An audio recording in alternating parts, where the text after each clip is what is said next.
auzu sheytaani rajim bismillahi rahmaani rahim mbokk yi ñi ngi amaat mbégte di leen dalal ci seen émission balance bi nga xamante ne tey jii mooy juróom-benneelu numéro bi fas yéene waxtaane beneen sujet boo xamante ne dafa soxal askan wi yëpp. alors mu mel nii seen émission balance nag comme ni ngeen ko baaxoo di àndeek ñun mardi bu jot ci waxtu wile saa su nekk rek dañuy tànn benn waxtaan boo xamante ne xew na ci wàllum yoon maanaam wàllum justice ak wàllum droit su ko defee kon ñi nga xamante ne ñoom ñooy askan wi xam bu baax a baax yéen jàngale lañ ci mën a jële waaye tamit képp koo xamante ne amoon nga benn jafe-jafe ak yoon wala nga am benn gàllankoor wala nga am lépp loo xamante ne da nga ci soxla ñu jubbanti la teg la ci yoon loolu mooy li nga xamante ne moom moo waral a jotaay bilee kon suñu jotaayu tey bii nii dañ koy jagle li nga xamante ne moom la ñu tuddee droit bancaire maanaam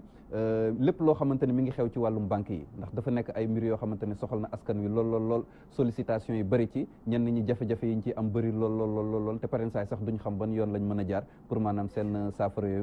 seen jafe-jafe yu mën a am ay saafara alors looloo waraloon tey jii nii ñu tànn ko waxtaane ko waaye tamit ci biir jotaay bi dinañu seetaan benn reportage boo xamante ne ànd nañoo askan wi dem tàllal leen suñu micro ñu xamal nu yan jafe-jafe la ñu am seen digganteeg seen banque yi waaye tamit di laaj ñi nga xamante ni ñoom ñooy màcc ci wàllub yoon ban yoon lañ mën a jaar pour seen jafe-jafe yooyu ñu am di mën a saafaraw yaakaar naa ni bu ñu yeggee ci jotaay bi loolu lépp dinañ ko leeral al mu mel ni comme niñ ko defee di baaxoo di def saa su nekk rek sujet bu ñu tànn di ko waxtaane dañ fiy dalal kàngam boo xamante ne daf ci màcc mu mën a indi ay tontu ci laaj yi nga xamante ne fas yéene nañ ko laaj waaye tamit bépp gind boo xamante ne war na digganteem ak askan wi mu nekk loo xamante ne daf ko fiy def kon ki nga xamante ne moom la ñu dalal tey du kenn ku dul Famara Ibrahima Cissé bi nga xam ne moom mooy président ACSIF mooy kuréel gi nga xamante ne moom moo ëpp mboole ñi nga xamante ne ñoom ñooy client banque yi ñu koy wax association ACSIF kon su ko defee kon ñu ngi lay bàyyi kàddu yi nga nuyoo. Pape Ndiaye maa ngi lay gërëm di la sant di gërëm membre ACSIF yëpp tàmbalee ko ci bureau bi di gërëm téléspectateur Walfadjri yi di gërëm techniciens yi nga xam ne tey ñoo jàpp ci émission bi ndax mu mën a réussir di gërëm it képp koo xam ne client nga nekk ci banque wala sociétaire nga nekk ci institution financière di gërëm it samay mbokk samay soxna yi nekk madame Diouf bi nekk Thiès sama soxna yi nekk Tivaouane ñi nekk Ziguinchor ak ñëpp ñi nga xam ne daal tey di yaakaar ni tey émission bi danañ ci jëlee jàngat danañ ci jëlee njëriñ joo xam ne dina leen jàppale bu baax a baax ci tolof ñuy dund ci biir banque yi ak institution de microfinance yi. waaw jërëjëf Ibrahima clients yooyu nga wax sax ak ñi nga xamante ñoom ñooy sociétaire institution financière yi ñoom ñooy gën a tax a waral sax ñu choisir thème bi ndaxte sollicitation yi bëri nañ trop ak tamit li nga xamante ni moom mooy suggestion yi recommandation yi ak tamit critiques yi nga xamante ne le plus souvent dañ koy formuler ci ñi nga xamante ne ñoom ñooy institution financière yi kon si biir jotaay bi yaakaar naa loolu yëpp dinañ ci ñëw faram-fàcce ko benn par benn waaye tamit mu mel ni am nañ fi public bu takk boo xamante ni ñoom tamit teew nañ fi kon buñ ca yeggee rek kenn ku ci nekk dinañu ci jël kàddu ñu nekk ñu uute am na ci ñoo xam ne membre ACSIF lañ am na ci ñoo xamante ne yeneen organisation lañ fi représenté lu mel ni Ligue des consommateurs ak ñeneen ak yeneen organisation yoo xamante ne teew nañ ci jotaay bi balaa ñuy sóobu ci jotaay bi dañuy ànd ak waa régie seetaan benn reportage boo xamante ne dañ ko defoon sur le terrain laaj askan wi li nga xamante ne ñoom gis-gis bi ñu am ci banques yi ni ñu doxee Sénégal ak tamit lan mooy li nga xamante ne jafe-jafe yi nga xamante ne moom la ñu seetlu ne moom la ñuy faral di jànkonteel donc si l'élément est en place régie ñu visionné ko avant ñuy ñëwaat ci plateau bi génne légitime défense parce que tey boo xoolee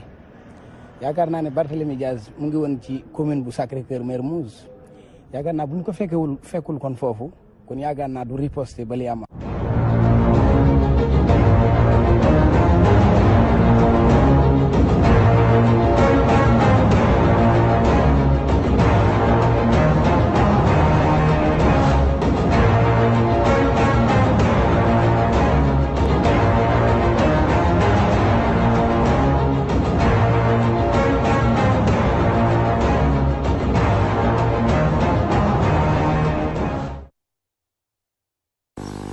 aperçu bi ma ci am mooy banque yi ma jot a dem yëpp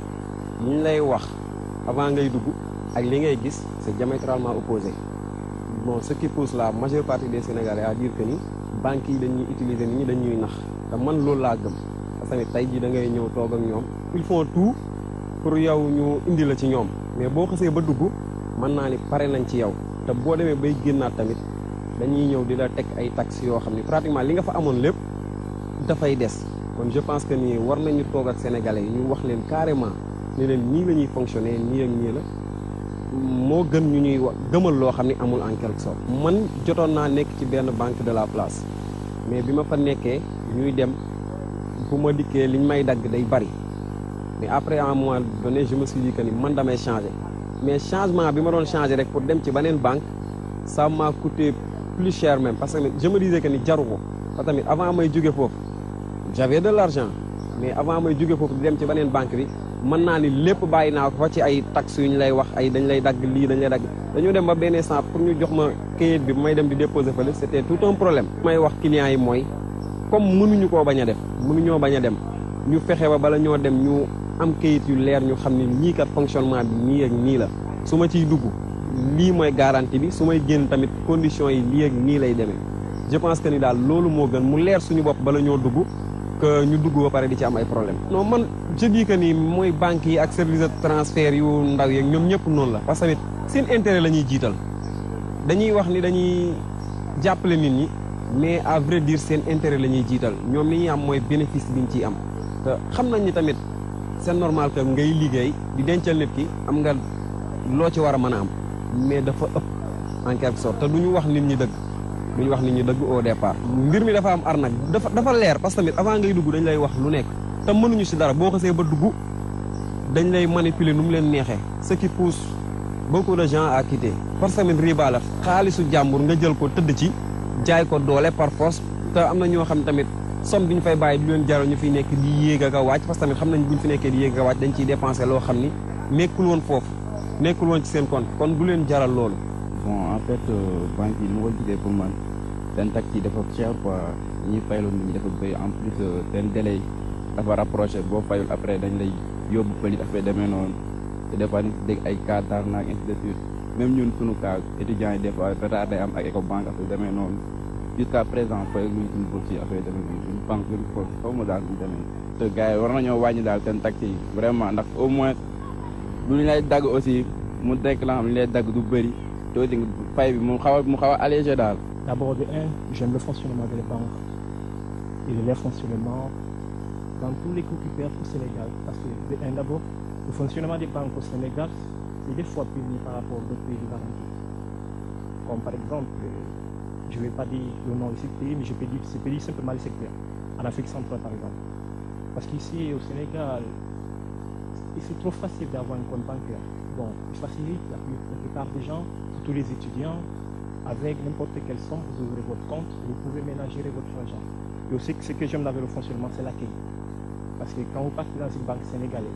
et ils respectent ce qu'ils disent que non, le client est un roi. Oui, moi aussi, je ne peux pas dire que c'est OK à 100%. Je me plains par exemple dans différents secteurs. Parfois, vous voulez retirer de l'argent, vous dites non, le réseau n'est pas stable. Vous passez toute une journée, essayons de retirer de l'argent. Mais aussi, il y a une autre chose aussi, l'accueil. Il y a certains guichets, vous arrivez, vous allez faire peut-être 30 minutes,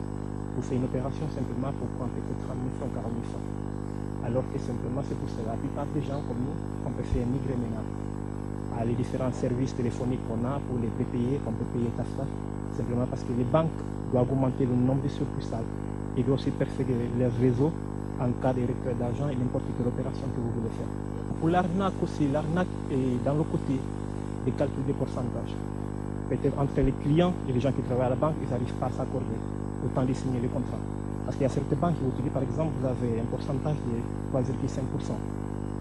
de votre budget par année. Mais il y a certains gens qui ne savent pas les calculer. Il y a des gens qui ont beaucoup de sommes d'argent dans les banques qui ne peuvent pas les retirer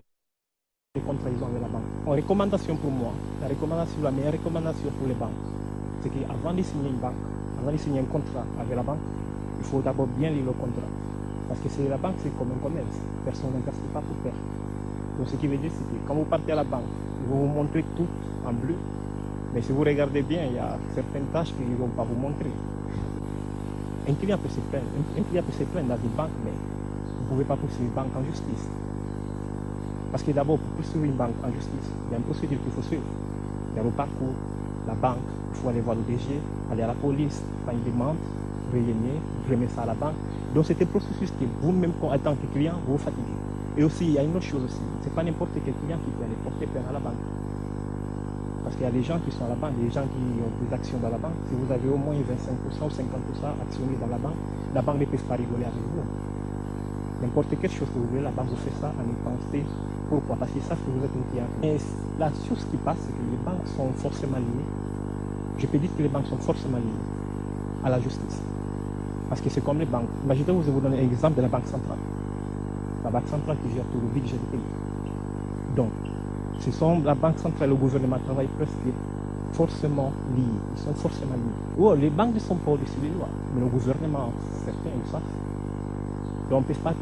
peut pas appliquer la banque comme en appliquant n'importe quelle autre entreprise. Si un pays fonctionne correctement, c'est que les banques qui sont dans ce pays sont vraiment opérationnelles. À un pourcentage, on ne peut pas être à 100%, mais au moins à 100%.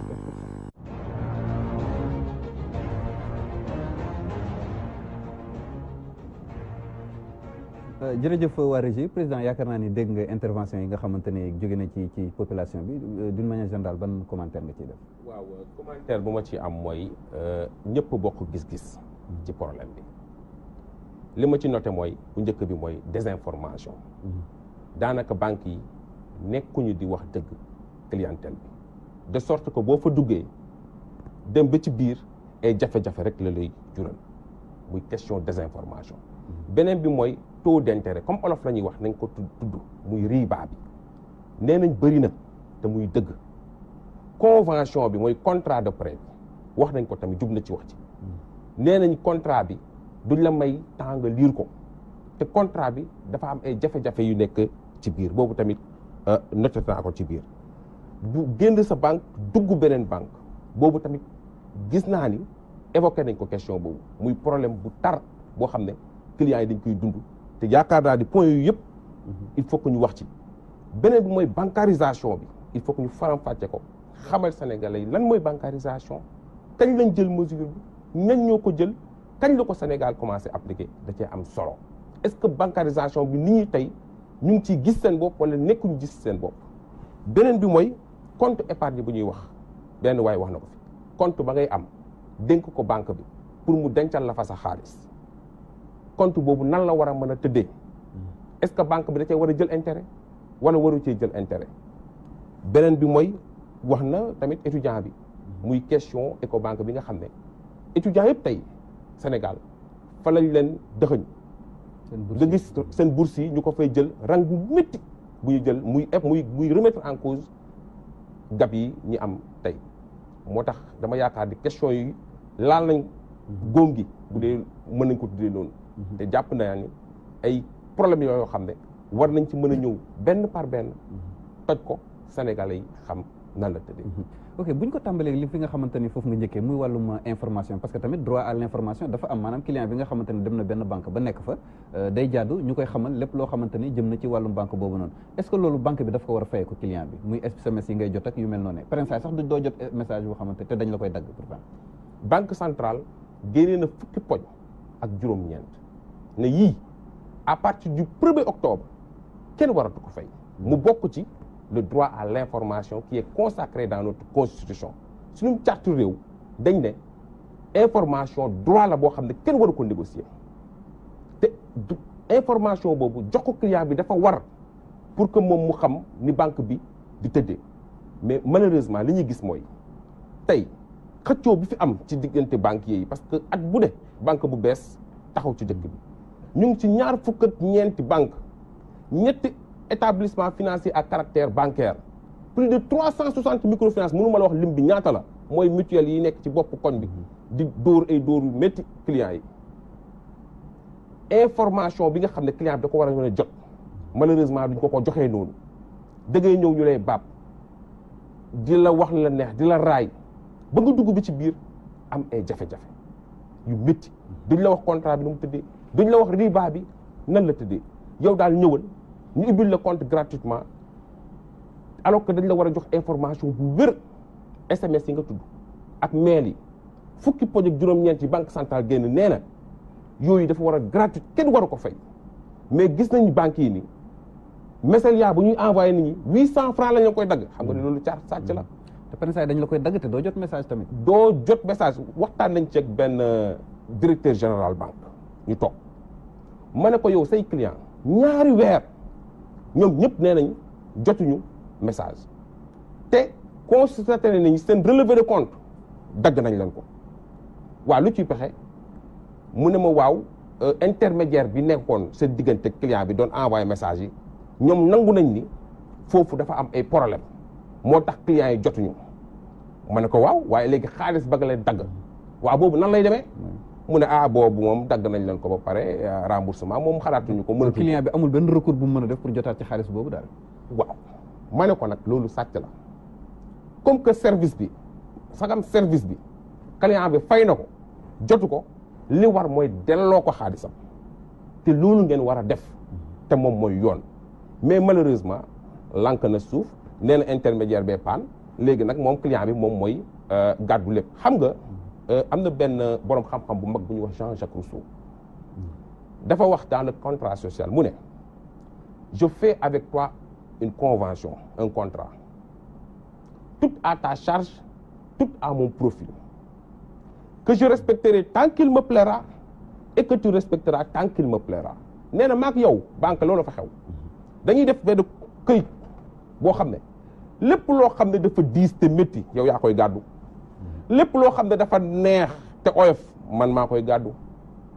te dama koy respecté man ba saa su ma soobee ba ma neexee yow te danga koy respecté ba saa man su ma soobee donc dafa mel ni nga jël benn pièce banque bi da koy tëbal ci kaw ne la pile nga ne ko waaw mu ne la je gagne face nga ne ko waaw mu ne la tu perds donc dans tous les cas banque bi mooy gagné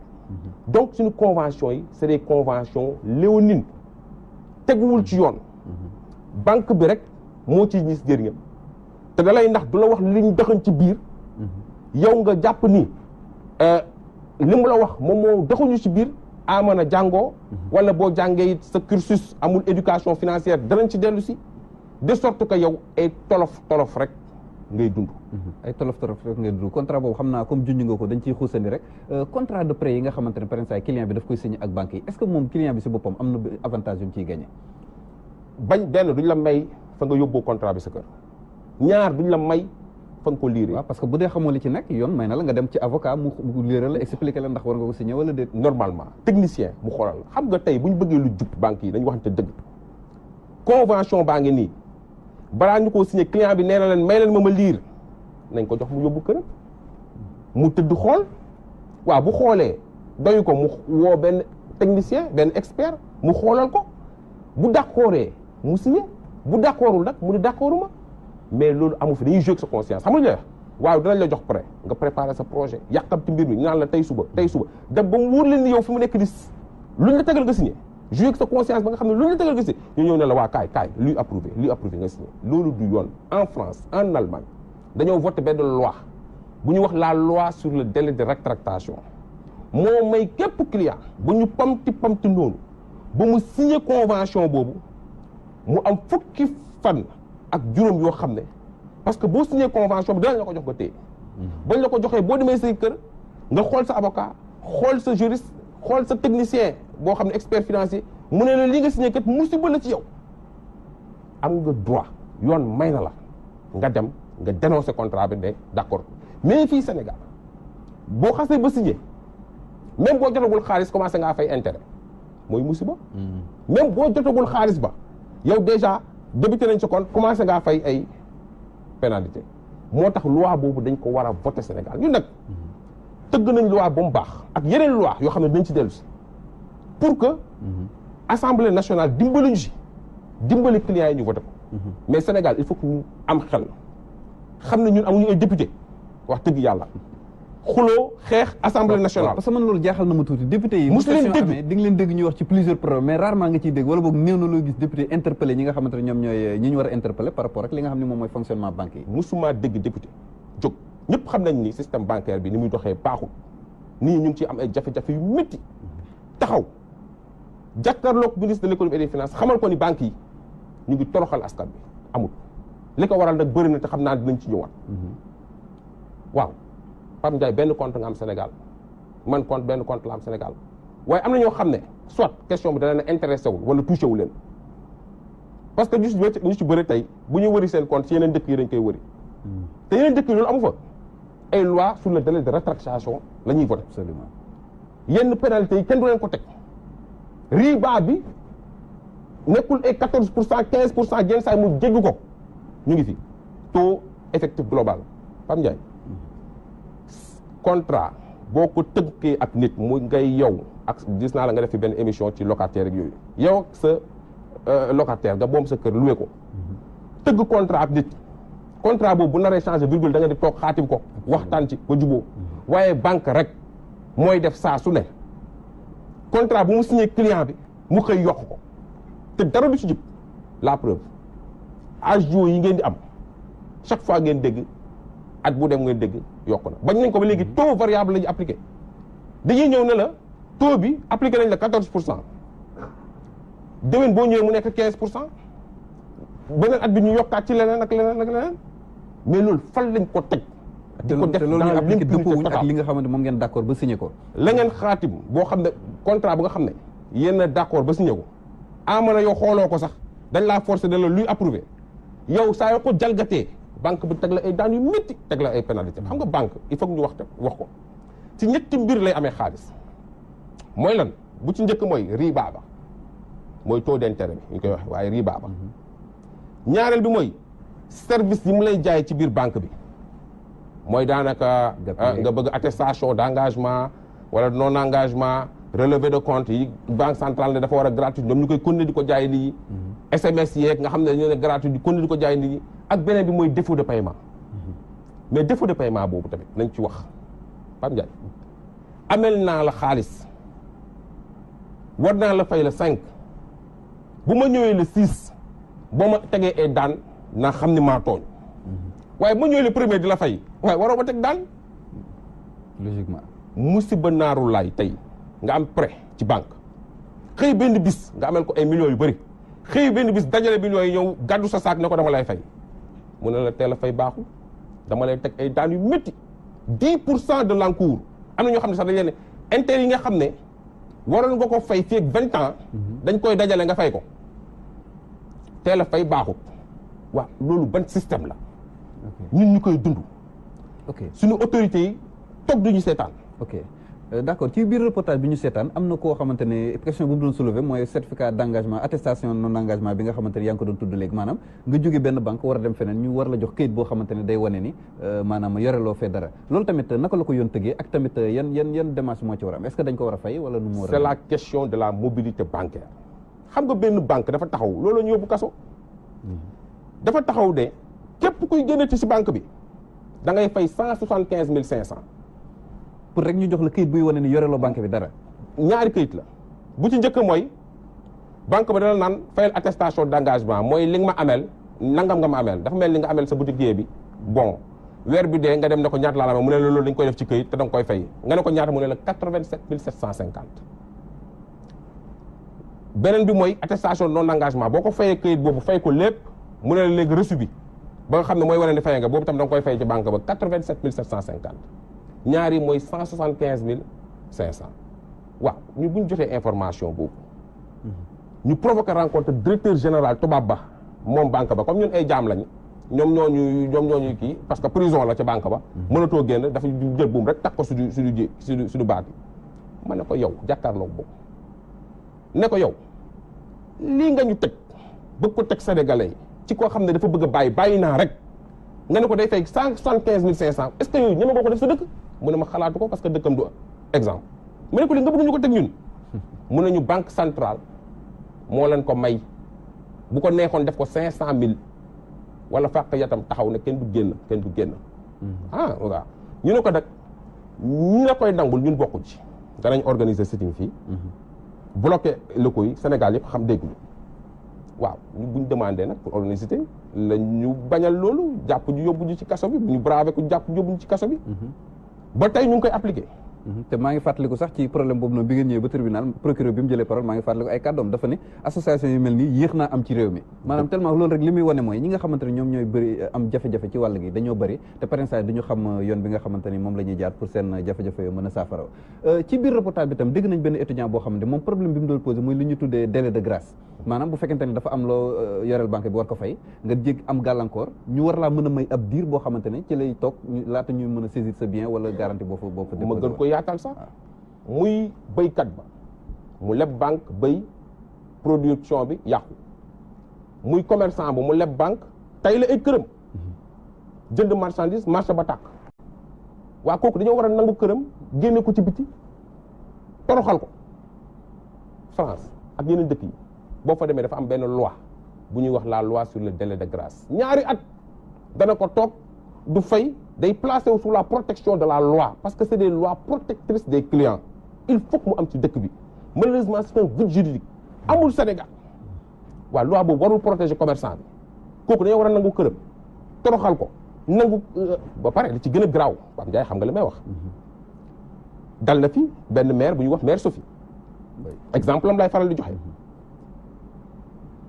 banque ba pamte ko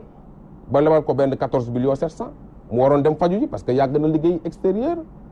bu mu ñëwee war a am feebar war a faju ji leb banque ba 14 millions 700 banque bi ne ko da ngay tayle sa kër mu tayle benn kër goo xam ne expert bi moo ñëw xool kër gi ne kër gi évalué expert banque ba 104 millions waaw maire ba am ay jafe-jafe ca fay bi parce que la ñu waxante woon ak li ñu defoon ci biir contrat bi dara taxawu ci ñu ne ciix këram génne ko ci bitim moom ak njabootam kër gi 104 millions la banque ba wax expert banque ba wax loolu lay jar parce que valeur kër gi dépassé na li mu yoreel banque bi waaye ma ne banque ba 14 millions 700 la ko lebal mais bu ñuy jaay kër ga xam nga ñaar nañu ko jaayee 25 millions waaw kër goo xam ne banque bi nee na 104 millions lay jar banque bi moo ñëw évalué ko ne 104 millions waaw bu ñu koy jaay war nañu ko jaayee 25 millions moo tax suñu loi yi dañ ko xoolaat tey kër ga 4 appartements maris bii la nekk boo ko doon jaay 500 du taxaw 500 millions du taxaw maire bi noonu lañ ko toroxale nangu këram jaayee ko 25 millions bazarde ko noonu mu ñàkk ak ay bokkam loolu saisie boobu dañ ko war a xoolaat beneen forme de saisie xam nga saisie surtout ci mutuelle yi ñu ngi koy def ci anam bu doy waar barki démb Njaay maa ngi lijjanti problème bu mel noonu ci benn waay boo xam ne salarié la mu ñëw chef d'agence ba saisir salaire am ne ko yow doo fayeeku parce que dafa am ku mu garanti woon kooku gisuñu ko weer bi dee fayul ñu ne ko yow doo fayeeku nangu salaire am saisir ko xam nga loolu saisie la te saisie foo ko déggee rek huissier ko war a def absolument ordonnance judiciaire présence huissier moo ko war a def soit muy saisie attribution wala saisie conservatoire saisie attribution mooy dañuy ñëw bu décision de justice bi génn banque jël avocat mu ñëw ñu jël ponctionné xaalis ci compte bi wala saisie conservatoire ñu bloqué salaire waa banque moom ban pouvoir la am ba teg yoon ci suuf teg magistrat ci suuf teg huissier ci suuf ne moom mooy dem saisir salaire bi wala nga gis koo xam ne dañuy ñëw tëj magasin am waaw da nga ñoo amal xaalis waaw ñoo xam sax dañuy bloqué seen i compte également dañuy bloqué sa compte wala ñu ñëw sa seen i carte d'identité ñëw wàccee sa magasin tëj kon yow yaa ngi dëggal ne banque amul droit dem saisir directement madalalu jàmm wala bloqué compte jàmm lu dul mu am këyit bu jógee ci tribunal ci yoon buy joxee dëggal boobu noonu këyit rek tribunal rek mooy tranché banque amul dogal boobu ku ñu bloqué sa salaire ca banque ba de porter plainte parce que seen responsabilité moo engagé wu parce que préjudice pour lourd la causé est-ce que du tam ay mesures conservatoires yoo xam dañ koy jël en attendant tribunal di tranché amuñu yoon mayu leen ko saisie waaw saisie nag moom foo ko déggee rek jàppal lu huissier ko war a def waaye nit war na mën a ñëw dafa mel ni maa ak yow nga mel ma xaalis ma ñëw saisir say dàll taxaw boo ma yóbboo ci yoon damay daanu waruma fajal sama bopp yoon na ngi fii waaye ñoom comme faalewuñu yoon faalewuñu président de la république parce que ba ñu tëjee conseil des ministres président de la république jël na dogal wax ak ñoom ne leen nañu arrêter les mesures anticoncurrentielles mais ba tey may wax ak yow ni faalewuñu ko ñu ngi continuer di appliquer seeni mesures donc la loi sur le délai de grâce beneen loi la boo xam ne vide juridique a fa am te dañ ko war a voter parce que nit ñi soxla nañ ko beneen loi bu ma la mën a wax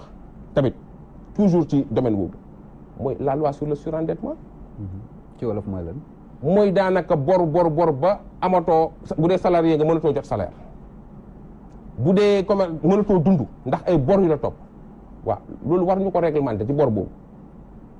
ay banque jox la ay bor sol la ba nga xam ne xam nga c'est vrai que client bi am na ci responsabilité mais banque ba tamit am na ci responsabilité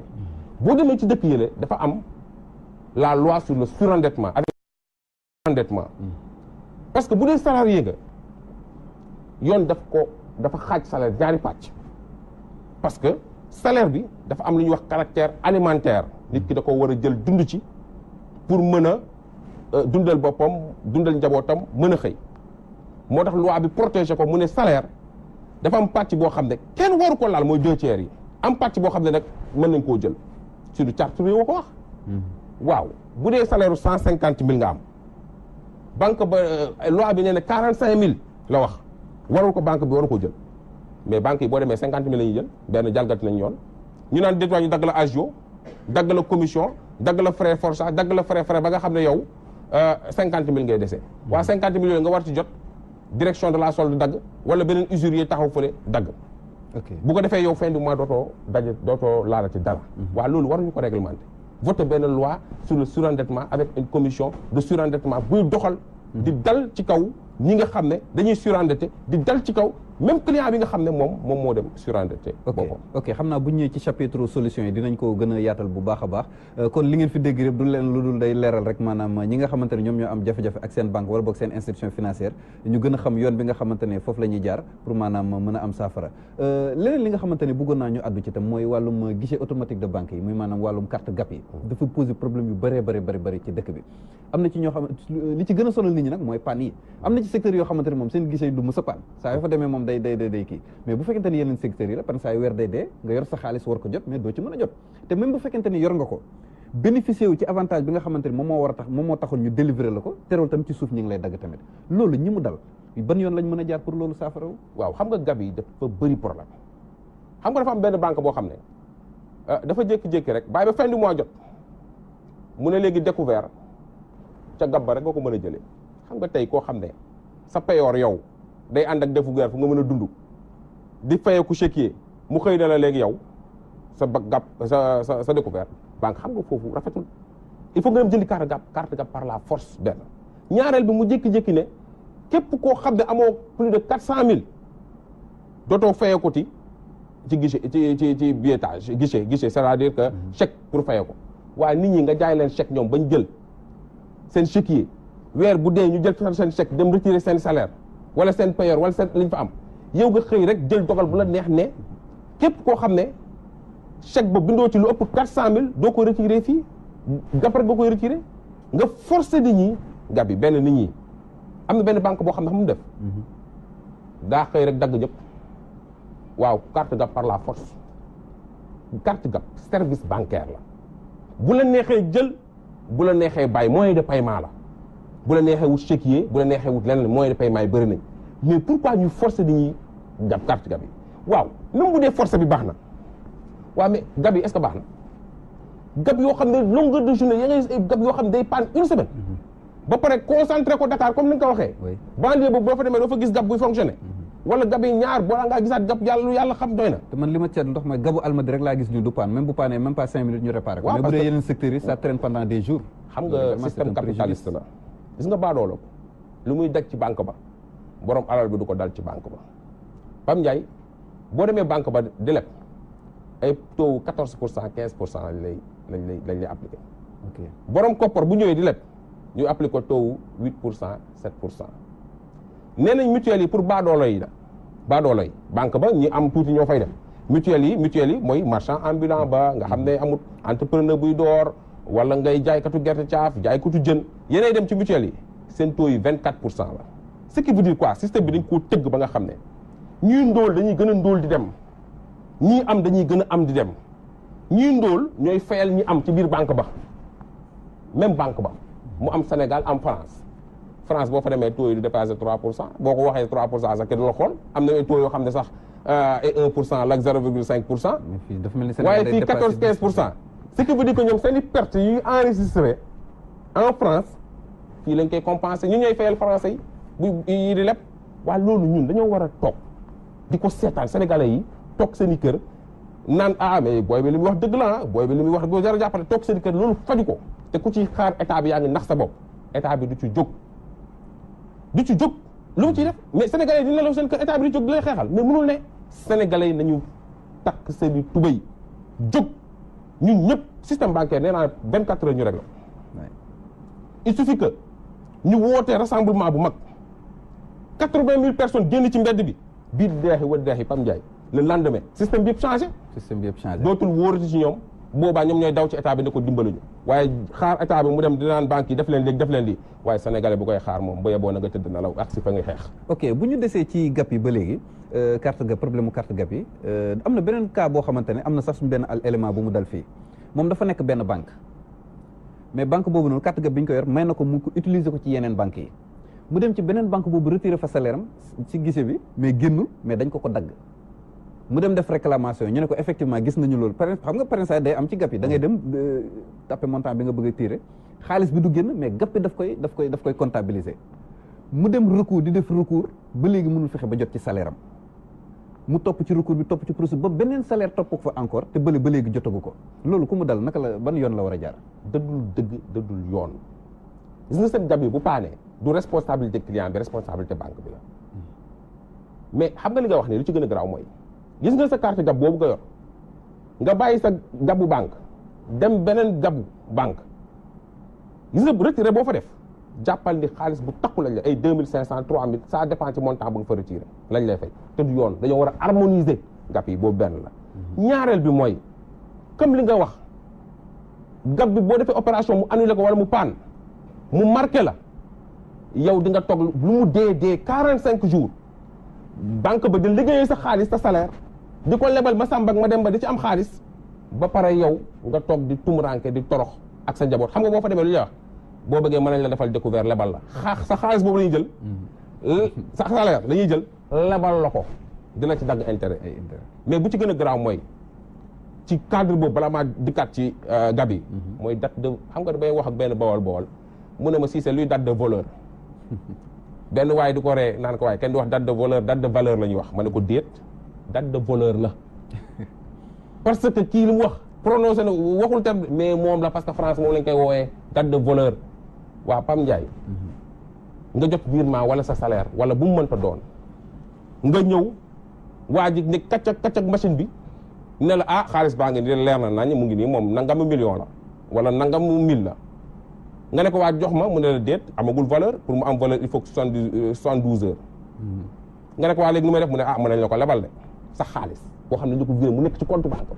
mu ne pour des questions de traitement xaalis bi la ko jël lebal la ko teg la ci ay intérêt mbir mi sàcc la gis nga gab yi nee nañ leen gab yi dafa war a am caméra de surveillance ci biir waaw boo defee opération gab bi annulé ko waaw boo ñëwee réclamation ñu génnee vidéo bi ñu xool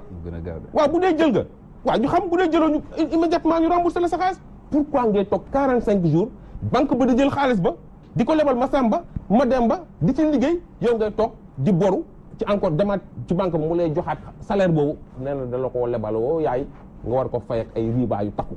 waaw nañu respecté xam ne nag bu ñu jàppee ay jaam ñun boog actif jàppee wuñ suñu bopp jaam ñi toog seen kër moom bañ a xeex ñoom peut-être ñoom dañoo jàppee seen bopp jaam mais actif nee nañ duñu mës a nekk seen i jaam suñu génération ñun dañoo taxaw pour que changement yi ñoom seen dëkk yu ñu opéré ko fi ndax ku nekk gis ci boppam parce que banque dafa nekk au centre du développement d'un pays mënoo wax développement dëkk mënoo wax émancipation question boo wax banque xam nga Babacar dama dégg benn jour Babacar Justin Ndiaye di wax ne si tu veux comprendre les problèmes faut suivre les traces de l'argent wax na dëgg boo bëggee xam problème dëgg xoolal yoonu xaalis muy problème développement muy problème santé ba ci problème Yaya Jammeh lépp première guerre mondiale Iran ak Irak xoolal yoonu xaalis rek boo bëggee comprendre loolu moom lu leer la donc nag ñun duñ fi toog banques yi bëgg ñu def ay jàpp te li ci gën a garaaw mooy dëkkuñu fi xam nga loolu foofu la musiba njëkk amee sa kopparu réew moomoo ko sa koppar réew moomoo ko koom-koom bi moomoo ko banques yi ay banques étrangères lañ fële lañ jóge di liggéeyal seen dëkk liggéeyal ñu Sénégalais yi seen dëkk la ñuy liggéeyal il faut que mu leer ñun luñ fi am ci banque matul ñett ay actionnaires yu daw lañ ci sax yi may wax suñu banque lañ suñu banque bopp ay actionnaires 48% lañ ci am ak yooyu mutu sax du mat sax 50% nañu waxante dëgg waa banque yi jóge fële ñu leen di seetaan ñuy ñëw banque centrale di nelaw il faut que ñu wax ko parce que moom moo war a réguler justement foofu laa bëggoon ñëw Famara parce que bu ma la déggee bu baax mu mel ni kon responsabilité du kese banque yi mais am na fi ay ñu fi nekk ñoo xam ne ñoom ñoo war a rëq seen digg wala boog redresser leen ne leen li ngeen di def jalgati la mais bu fekkente ni seetaan nañ ci mu mel ni ñun bu weesoo banque yi maanaam toor yi nga xam ne ñu ngi koy teg seen clients yi ñi nga xamante ne ñoom ñoo war a réguler secteur boobu également ñoom tam am nañ ci part de responsabilité. amul benn Sénégalais bu ngay jël ne ko ndax gis nga sa bopp ci banque centrale mën na la waaw ndax banque centrale defal na la lii mënu la limal loolu la banque centrale defal 19 mesures de gratuité yi bu ñu ko jëlee fukki poñ ak juróom-ñeent yi nga xam dañ ne dañ wax gratuit waaw moo doon dugg depuis 1er octobre 2014 1er octobre 2014 ba tey may wax ak nii ñu ngi waaj a dugg ci 2017 3 ans après banque yi lànk ne duñ appliquer banque centrale amul benn pouvoir de sanction si ñoom mais nag c'est compréhensible mën naa leen comprendre xamul tax waaw n'importe quelle banque ba nga jël fii waaw réseau dafa xaj ci banque centrale waaw banque centrale ñaata pays pauvre la espace UEMOA la ay pays pauvre rek ko sekk waaw nga jël lu mel ni SGBS nga xam ne mu ngi presque 100 pays ay pays développés waaw kooku banque centrale bii ban sanction buñ bàyyi Sénégalais yi nax banque centrale bu directeur national banque centrale dégg naa ko mu naan day jël ay sanction di ko teg ci banques yi amul benn sanction bu muy teg ci banques yi buñ jëlee 19 mesures yi banques yi bañ a appliqué ñu naan dañuy teg sanction man dama leen ne amul sanction ne leen banques yi ñu remboursé rek bu doon ku ñëw di ubbi compte dañ laa fayloo wala SMS yi ngi génn ñu ne envoyé dañ la ko fayloo amul sanction ne leen rek banque ba dellool loolu mais léegi ana mëntul ne matériellement mëntul ne parce que banque boobu am na ñoo xam ne ñu ngi fa dagg nañ leen ko bàyyi nañ ñooñu nañ leen koy fayee donc banque centrale encore une fois bu dee sénégalais ci banque centrale lañ yaakaar seen yaakaar tas na parce que amul benn pouvoir de sanction 19 mesures de gratuité yi nga fi wax léegi nii xam naa très rapidement rek nga am yoo ñu ci jukkil rek waaw xam nga 19 mesures yi dañ ne pour favoriser inclusion bancaire la ak bancarisation mesure bi ñu ngi ko jël en 2002 Sénégal adopté ko en 2004 ñu appliqué ko réellement nag en 2010 ngeen gis ni biétage yëpp supprimé nañ ko képp ku am salaire boo xam ne ëpp na 100 000 francs dañ naan employeur bi viré ko banque mu nekk ñu lu ñu rafetlu parce que ñun contre ñu banque bañu ñu banque mais dañu bëgg rek ay banque yoo xam ne contrat bi gagnant gagnant lay doon Sénégalais bi gis ci boppam waaw banque bi gis ci boppam comme ñoom dañuy liggéey commercial lañ amul problème comprendre nga ñu ne ci 19 mesures yooyu am na ca relevé de compte daanaka yow am nga lu la jiix jaaxal sa compte xamoo nu mu demee nga dem ñu jox la ko benn yoon gratuitement weer bu ne ñu jox la ko benn yoon gratuitement mais tey dama taxaw sa banque nga ne leen relevé de compte laa bëgg ñu facturer la 5000 2500 lu kenn xamul mesure baa ngi fi appliqué wuñu ñu ne waa ku ibbi compte nañ ko yombalal ndax nit ñi am ay compte bancaire jël seen xaalis yóbbu ko banque bàyyi xaalis bi ñuy jël di ko bàyyi seen kër yi muy tàkk ak ay musiba leen dal ñu ne comme kuy ibbi compte nañ ko defal gratuit kuy tëj sa compte nañ ko defal gratuit waaye Pape Ndiaye yow suba demal ne da ngay tëj sa compte boo leen ameelul dara taxaw ne damay tëj compte bi ñu lank tëdd suuf ne la doo ko fi tëjee nan la ay attestation d'engagement non engagement nga leen soxlawu ma ko parce que yooyu ay service la service da nga koy demandé jox la ko mais boo ko soxlawul tëjal ma compte bi mu lànk am na benn banque boo xam ne mutuelle la sax laay wax dafa taxaw ne kenn du génn Pape Ndiaye déggoo ma de dafa taxaw ne bëgg doo génn bañ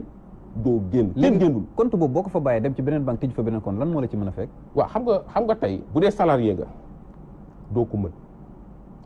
parce que ñun yàgg nañ ci attirer attention direction de la solde ak comptable yi nga xam ne ñooy fay ñu ne leen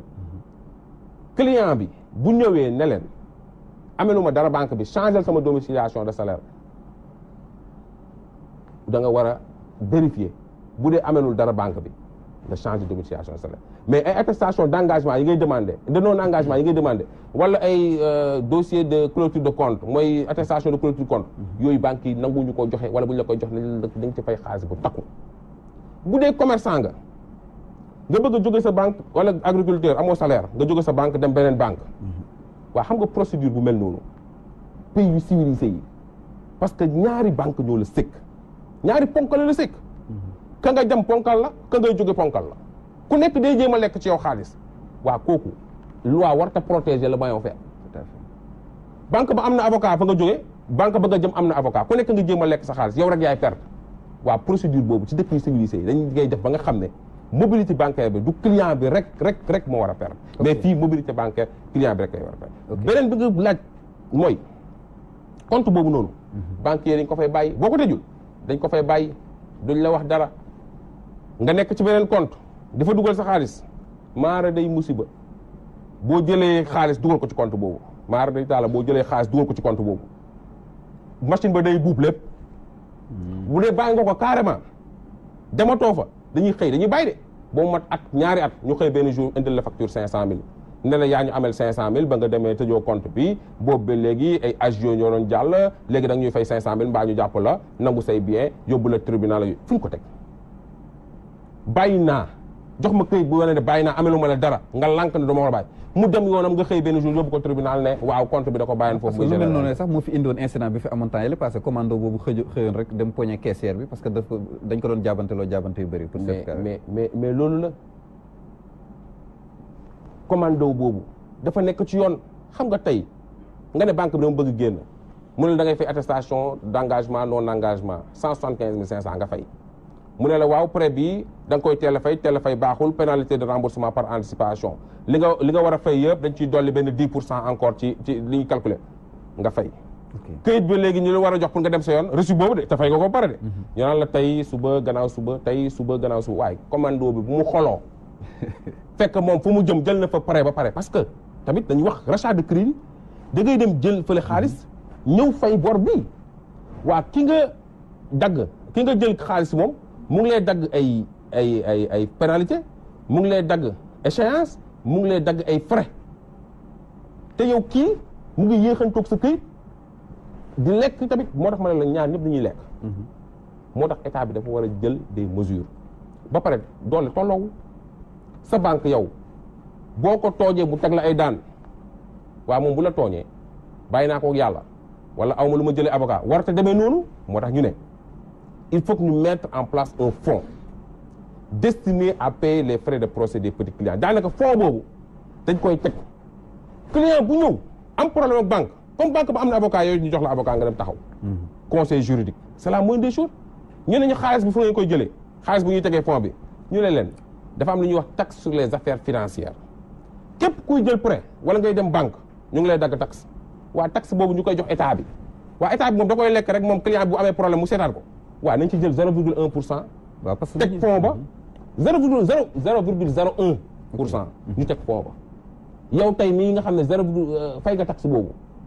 am nga problème ak banque bi te xam nañ ni doole tolloowul balaa ngaa naan bàyyi naa ko ak yàlla wala damay dem tribunal même boo amee dëgg toor lañ lay jox parce que amoo conseil juridique xamoo yoon ngay jaar ok ñu jox la ci avocat conseil juridique mu xelal la bu leen demee bu dee nag banque bee la tooñ waaw tribunal mën ko teg daan mais ñu lank tëdd suuf. d'accord parce que Sénégal li ñu seetlu sax mooy assistance obligatoire d'un avocat en matière criminelle lañ koy seetlu ñi nga xam ne dañuy dem chambre criminelle ñu war leen àtte mais bu dem beneen matière bi tamit yaakaar naa am na fi li ñu tuddee assistance judiciaire muy benn fonds boo xamante ne at bu jot état du Sénégal daf koy joxe pour maanaam ñi nga xam ne dañuy am jafe-jafe ak yoon te amuñu possibilité fayal seen bopp avocat yaakaar naa ni fonds boobu tamit également day jaadu ñu bàyyi ci xel bu baax a baax ñi nga xamante ne dañuy am jafe-jafe ak ñi nga xam ne ñoom ñooy banques yi jërëjëf Famara Ibrahima Cissé yaakaar naa ni leeral yooyu am na solo bu baax a baax dina gindi ñi nga xamante ne ñoom ñooy bàyyi xel ñu xam bu baax a baax mboolem jafe-jafe yi nga xamante ne ñu ngi koy am ak seen banque yi ñu xam ban yoon la ñuy jaar pour saafaraw waaye tamit ñi nga xamante ne ñoom ñooy nguur gi taxawaay bi ñu war a am dëggantaan pour maanaam abréger souffrance ñi nga xamante ne ñoom ñooy client de banque yi yaakaar naa ni dégg ngeen kàddu yi nga xamante ne moo ci jib yaakaar naa ni waxtu wi jot na nag ñu jublu ci suñu gan yi nga xamante ne ñoom ñoo fi teew muy maanaam public bi jël si quelques interventions rek bu fekkente ne am na lu ñuy laaj suñu expert bi indi ci ay tontu wala tam bu fekkente ne am na ay xelal wala suggestion remarque recommandation yoo xamante ne dañ koy formuler rek ñu jox leen ci kàddu gi su ko defee kon ñu jegee micro bi rek mën a sànni kàddu yi nga xamante ne bëgg nañ ko ci thème en rapport ak thème bi nga xamante ni moom la ñu tànn tey di ko waxtaane muy maanaam droit bancaire. salaamaaleykum mbooloo mi man la Abdou Diouf jóge ba Thiès doon vice-président actif association des clients et sociétaires des institutions financières bon balaa maa tàmbali dama lay remercier yow Pape Ndiaye surtout remercier chaîne de télévision bi ñu naan Walfadjri pourquoi parce que gis nañ taxawaayam ci dëkk bi en même temps remercier public bi waa Patisen def nañ mobilisation ñëw am na ñeneen ñoo xamante ne aussi dañuy yëngatu ci yenn kuréel yi ñëw parce que comprendre nañ objectif bu xeex bi man nag damay tënk te tënk bi damay profité yokk ci li président wax maanaam yokk a sensibiliser les clients pourquoi parce que problème bi yëpp ci prêt yi lay jógee te problème yooyu li ko lal mooy banque bi lam lay wax comme ni ko intervenant boobu waxee ak li muy def c'est diamétralement opposé boo jëlee prêt supposons ñoom taux boobu ñuy publier maanaam ñu naan ko taux nominal wala taux débiteur moom la booy ñëw dañ la naan 5% la 7% la loolu mooy tax nit ñi daw si mais ci ginnaaw taux boobu dafa am benn taux bu ñu naan taux annuel effectif global taux boobu nag moom moo lay permettre yow bu dee téeméer lañ la lebal buñ ci tegee 300 francs nga xam ne 800 francs lañ lay fay mais taux boobu ñoom duñ la ko wax dañ koy nëbb ci suuf léegi nag boo duggee ba ci biir ci ngay xam ne nag man ci li ma dugg nii du la ma foogoon parce que taux boobu moom mooy regrouper taux nominal boobu ñu naan taux débiteur regrouper frais de dossier yi frais assurance yi ak taxes yi mais ñoom duñ ko wax looloo tax très souvent ñuy wax désinformation ci affaire prêt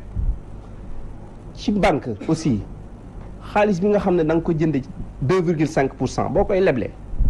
jëloo sax 5% muy 100%. mais tey nga jël ko leble ko ci 14% 15% loolu yëpp nga koy def askan woo xamante ne ay innocent lañ xamuñ dara ci banque microfinance bi nga xamante ne moom moo lañ def pour les défavorisés ñooñu dañuy dem ba 24% comme ni ko président waxee tey da remarque bi mun nañ ko def sur le terrain femmes yi nga xam ne dañuy jóg fajar dem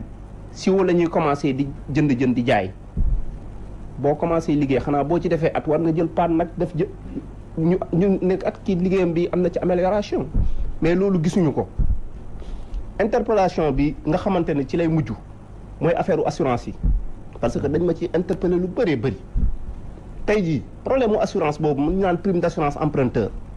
maanaam yow booy def prêt banque bi dala naan il faut nga souscrire ci assurance léegi nag assurance boobu boo ci souscrire yoon moo wax xam nga Sénégal dafa ratifié benn code bu ñu naan code CIMA conférence interafricaine des marchés d'assurance code boobu boo demee ci section 2 ba article 81 moom moo ne les entreprises d'assurance sur la vie ou de capitalisation doivent faire participer les assurés aux bénéfices techniques et financiers qu'elles réalisent maanaam nit ki bu souscrire ci benn assurance boo demee ba at bu dee risque bi tax mu souscrire assurance boobu avéré wul maanaam risque bi matérialisé wuñ ko entreprise bi dafa war a rétrocéder client bi li ñu naan prime d'assurance emprunteur nasaraan mu ngi koy wax aussi la participation aux bénéfices techniques et financiers loolu sur le terrain man dama ci am interpellation yu bëri des fois client bi def prêt at bi ñëw mu woo kii bi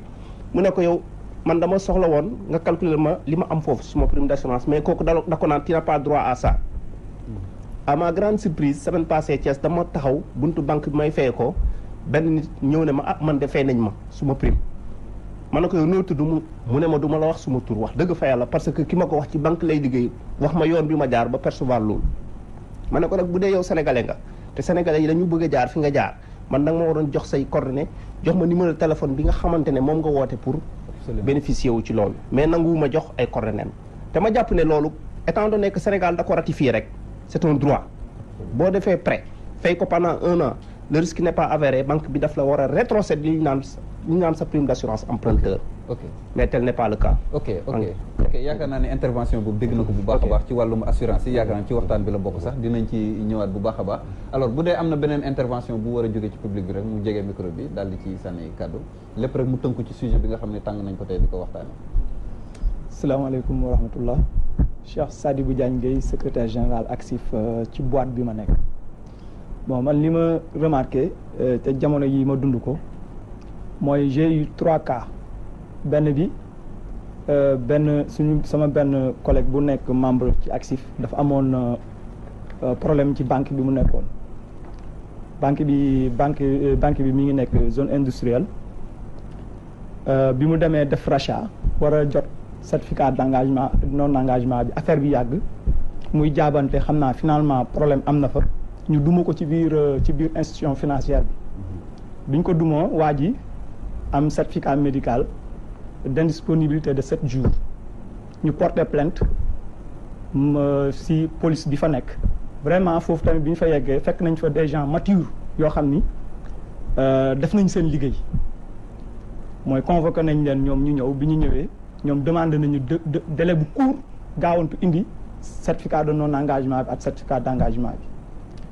man beneen cas bi may wax mooy koo xam ne tamit aussi yorelul banque dara bëgg a génn ci banque bi ñu koy jaabante pendant 2 mois mu porter plainte bi mu porter plainte mention plainte bi nekk nii dañ ko renvoyer ci maison de la justice Sénégal daf man ni ma koy jàppee mooy caaxaan daf fee bëri li tax caaxaan bëri fii mooy yow mi nekk client ci biir banque buñ la tooñee dañ lay wutal un médiateur waaye yow bu la banque bi tooñee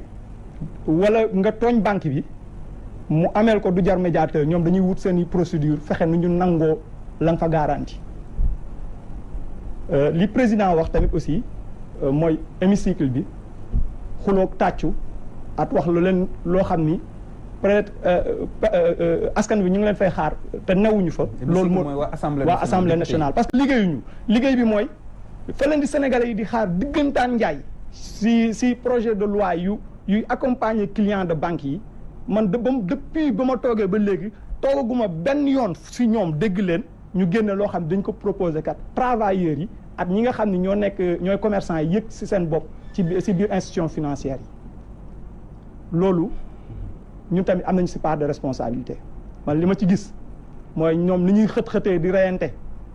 di reyante pour dem si hémicycle bi nekk ay député ñun ñu def la même chose pour que bu ñu demee au moins ñu mën a liggéey mën a trouver solution yu concret yi jëm ci institution financière yi man daal mooy solution bi may proposé beneen bi mooy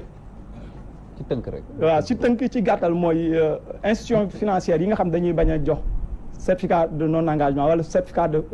clôture de compte yi nga xam ni tant que amoo ko sa employeur du alerter salaire bi mu fay envoyé banque centrale bi génn 19 mesures yi wax dëgg yàlla ci lu gaaw war na prononcé wu bu fekkee ne dafa bëgg ay preuve ñu jox ko ay preuve ñu loolu am na ça existe bel et bien bu fekkee ne banque centrale il est là pour régulariser les banques yi nga xam ne ñoo nekk fii si Sénégal ñun duñu ay japonais duñu ay indien ay sénégalais lañu bu dee ñoom ils sont là pour que ñu jox leen ay preuve pare nañu bu ñu ñëwee ñu jox leen ay preuve loolu daal laa amoon lu ma ci wax. jërëjëf ñi ngi rafetlu bu baax kaddu yi nga xamante ne yëkkati nañ ko fii yaakaar naa ne am na yeneen kuréel yu fi teew Ligue des consommateurs wala représentant maraîcher bu Kayar bi ñoom tam ñu ngi ci jotaay bi ñu sànni ci kaddu. asalaamaaleykum mbooloo mi maa ngi leen di nuyu kenn ku ne turam ak santam di rafetlu émission bi di nuyu président Famara Ibrahima Cissé di nuyu suñu représentant Thiès région Thiès mooy monsieur Diouf ak di nuyu kii diriger émission bi monsieur comment Pape Ndiaye gis nañ que lu muy liggéey rafet na trop ñun nag ay maraîchers lañu ñun ñoo nekk zone de Niayes bi presque am na banque yu bëri kenn sax ñun du ñuy jëflante ak ay banque daal ni ñu koy waxee ñun ay mutuelle la ñuy jëflanteel mutuelle yi nag dafa am ñoo xamante ne moom ñu ñuy liggéey foofu doy na waar wóor na man mii xamante ak Diouf mii am na sama benn mbokk béykat la suñu côté yooyu la nekk dafa am benn jour mu yoral prêt benn institution microfinance bor bi nag taxul mu bëri lool parce que bor bi presque matul 1 million te booy xool bor bi lépp investissement la te boo lebalee nit lu mel ni investissement luy diire ñaari at mu doog presque yàqu wala am problème war nga ko defal prêt yombal ko ba nu mu koy fayee mu yomb parce que da nga ko defal ñaari at loo xamante ne lii moom mënul yàqu fekk ñaari at ñu defal ko 1 an par 3 mois léegi mbéy mi lu mu métti bu dee da ngay ci maraîchage ngay nekk lu mu dee 6 mois nga mën a jeexal benn campagne yow léegi defal nga nit at bor motul 1 million nga defal bor ko at léegi 3 mois yu ne dafa war a dem fay te loolu métti na léegi loolu boo mu amee problème yooyu nag kay ni ñoom dañ ñëw ba ci moom menacé ko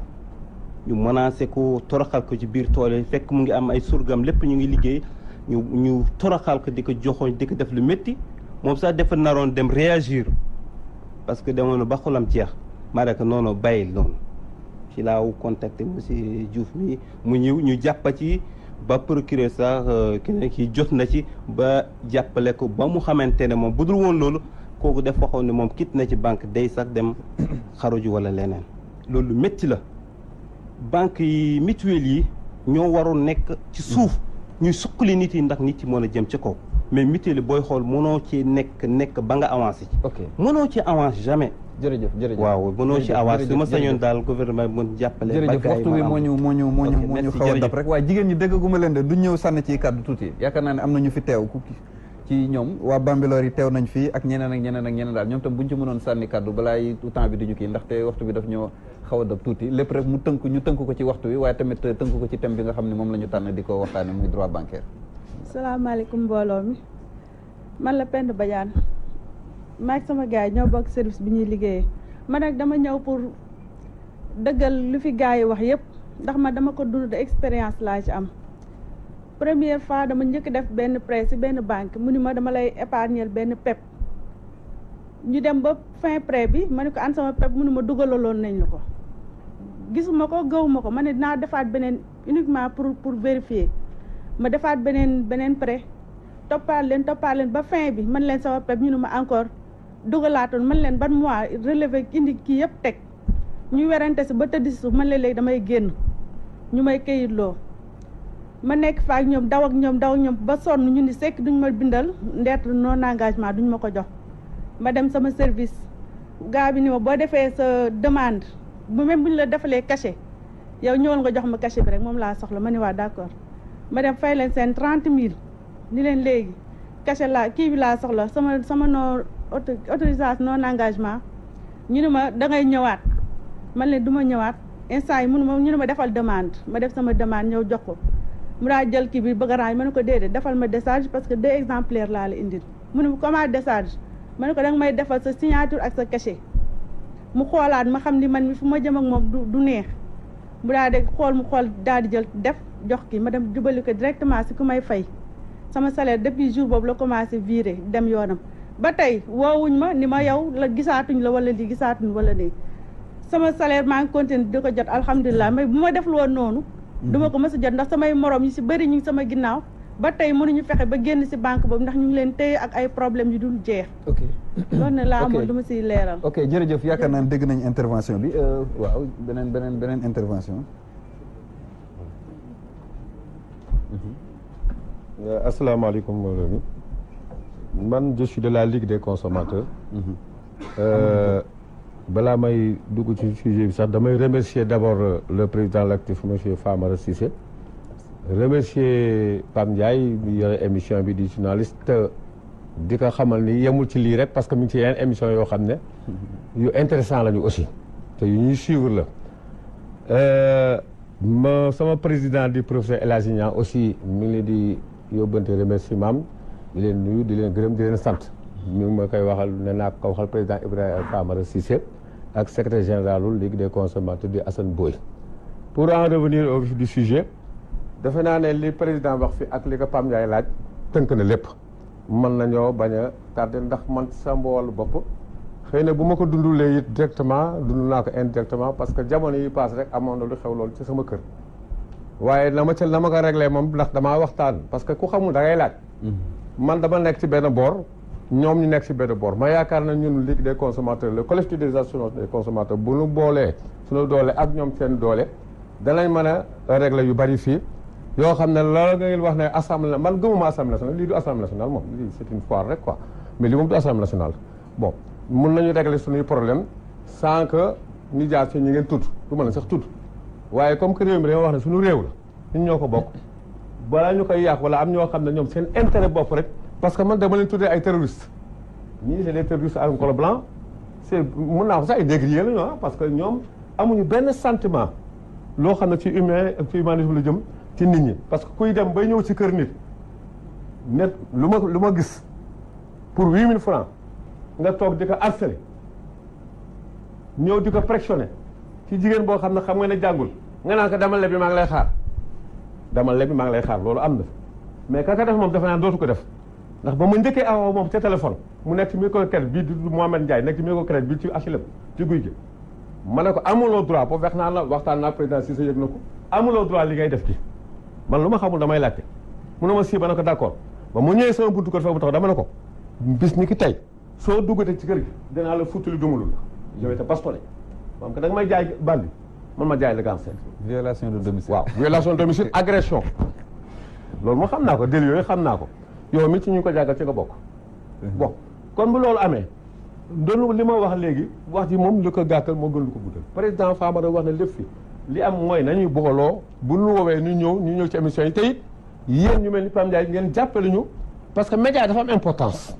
c'est pas pour rien que le président le plus puissant du monde média ko daaneel fii ci États-Unis ab benn journaliste la média lu am importance la wax ju mel nii dafay am important lu ma bëgguma guddi na dama bëgg a gàttal man damay dem rek di leen remercier Pam di remercier président Ibrahima Sall ak ñu collaborateur pour te it ëllëg nanuy def nii man su ma amee loo xam ne mën naa kii en tant que association des consommateurs ma woo leen si yéen tëpp ngeen monsieur woo ñu boole bu boobaa yàlla dina mën a jàppale parce que l'union fait la force. Mariam Faye mën na ci sànni kàddu kii amoon question pour finance islamique bi moom mën na waajal tamit xam naa ci moom la ñuy clôturer ndaxte temps bi moo ñu xaw a dab tuuti rek. asalaamaaleykum mbooloo mi waaw ñu tënk rek ndaxte waxtu bi daanaka dara desatu ci ñu tënk rek. asalaamaaleykum mbooloo mi maa ngi nuyu ñëpp ci nekk sa tur ak sa sant di gërëm Cheikh Sadibou ñu fi indi gërëm sant mais lii ñuy wax ci banque man am na lu ma ci dund man waaye ba ma ko dundee ak sama banque dama nekk comme lebaloo ma te lu ma am ci sama compte jël nga ko man maay doxal sama bopp tey bésu tey nga may yóbbu sa directeur ma génn mu ne ma doo génnee noonu ma ne ko duma leen fay ñaar dërëm la ca compte ba jël leen ko lu ngeen xam ngeen def waaye sama salaire bu fi jaaree tey suba gendarmerie moo ko fi jël si ñu waxtaan ci loolu ñu ne comme man dama bari histoire léegi ñoom nañ ma bàyyi ma dem man nag boolew ma ci samay wax ndax booba fippu naa mais lii ngeen di def nii da ngeen a war a jóg ngeen war a lëkk àddina bi yëpp ku ci nekk jot ci parce que nit ñi ñu ngi dox ci loo xam ne xamuñu fan la ñu jëm ak moom man association laa yor Bambilor laa dëkk ànd jubal de Bambilor mais man maa ngi dugg ci banque façon tolof bu ne maa ngi ko am ci banque façon bu ne boo xalaatul ne am naa ko rek am naa ko ndax ñii da nga leen di duggal ñu war a fayuñu yow yaa ko yenn ndax yow yaa signé ji woon la nga signé ji woon dañ la naan carrément ñëwal yow yaa ko signé sa bopp signé ba nga koy signé yaag ñëpp ànd nga def ko lu mel nii daal dama bëgg àddina bépp jóg àddina bépp nañ ci jóg ñu dox li wax ko parce que man li ma gën a jaaxal mooy yow da ngay fayee ko ci banque yow sa sëkki fàtte nga ko sa kër mais yow këyit biñ lay jox da ngay fayaat da ngay fay ñu door laa fay sa xaalis 1300 xaw ma lan loolu c'est pas normal loolu jaadu lii ngeen di def yàlla leen ci yàlla dimbali yàlla taxawu leen ci te ngeen jàpp lañu te yàlla jërëjëf est-ce que xam naa ne boobu moom mooy doon kaddu parce que techniciens yi nee nañ ma temps bi jeex na tàkk xam naa ne moom dinañ ma baal débordement bi tuuti rek ñu tënk ko rek 30 secondes rek salaamaaleykum man Boubacar Biro Diallo laa tudd xam naa wax ji du kii quoi dafa amoon rek lu ma bëggoon tuuti Famara ñëw si waaw directement mooy sénégalais yi xam nañ ni majeure partie ay croyants lañ soit ñu nekk jullit wala ñu nekk chrétien te religion yooyu dañu bañ lu ñuy wax riba mooy intérêt léegi lu may laaj Famara mooy est-ce que ci biir Sénégal am ay institutions financières yoo xamante ne duñu pratiquer riba mooy intérêt bi bu fekkee am na yan la bu fekkee amul yan solution lay préconiser pour sénégalais yi nga xamante dañoo bëgg ko moytu riba. ok très bien jërëjëf loolu moo doon question bi dégg na question bi. une toute dernière intervention soxna si mën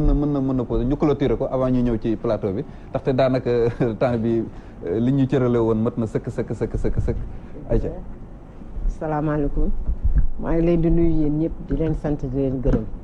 surtout nag di gërëm Sidi Lamine Niass parce que télé bi am na solo. Papa Ndiaye xale nga wante yaa ngi def rôle mag yàlla na la yàlla def mag mu am ñam man ci li may intervenir rek lenn la mooy ci affaire banque de l'habitat maanaam kër bu nu la ko joxee ba pare clause yenu signante ak yow te respecté wuñu ko nga fay ba mu jeex mosoo am benn pénalité ñu wëlbatiku war la jox sa titre foncier am yeneen sart yu nga xam ne dana la koy jox di la ko laaj loolu aussi ba ñu ngi laaj ndax loolu am na solo am ngeen ci réponse ñaareel ba